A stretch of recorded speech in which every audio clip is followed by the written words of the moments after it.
You're being consistent with your social media and you're still not making sales, maybe it's in plain sight as to why it's not working out.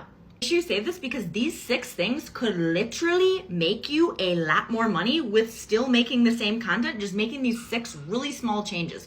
Number 1, stop using acronyms. Sometimes we're so close to our genius that using acronyms in replacement for words seems like second nature, like everybody should know it. But a lot of times your ideal client doesn't know what that means. So they feel dumb. So they just scroll past. And an acronym is an abbreviation of a word that's utilizing letters. So for instance, a CTA. In my world of email marketing, I would say a CTA. Use a CTA at the end of your emails. And you're like, what is the CTA, Hillary? A CTA is call to action. And a call to action is an email signature. What you want them to do at the end of the email. What do you want them to click? What do you want them to do? Eliminate acronyms. The second thing that I want you to do is use some for examples. Just like I did in number 1, I used an example of what an acronym is. Use 4 examples when you are explaining stuff because facts tell and stories sell. Stories or examples make content and information sticky. You're more likely going to remember your content and remember you for that thing if you use a for example when you're explaining an educational piece.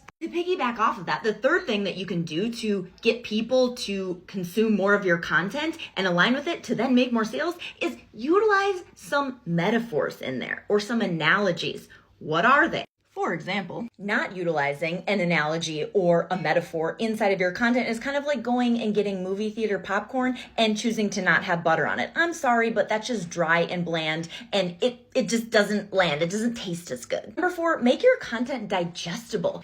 I'm probably not doing a good job of this because I'm going to list off all 6 of them in this video, but maybe what would be helpful is if I did 6 at a different time, or if you did a carousel, or if you did like a sliding thing.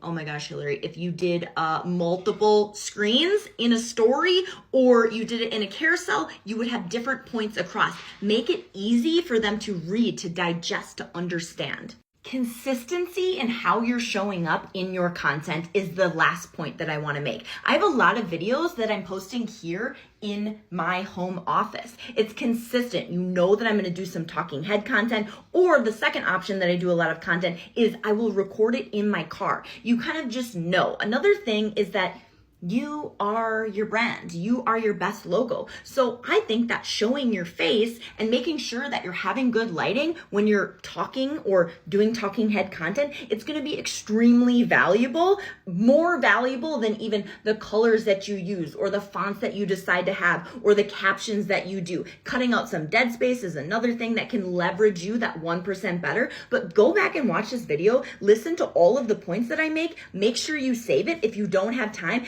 And I promise you, when you start to implement some of these things that are just like no-brainers, you will start to get more sales because people will understand what it is that you're selling and get a better idea that they need the service that you're offering, okay? If you need any help at all with the words that you're using and the messaging that you're doing and the marketing that you aren't like getting because you aren't getting it clearly and you need help, you can always reach out to me. I'm here for you. Bye.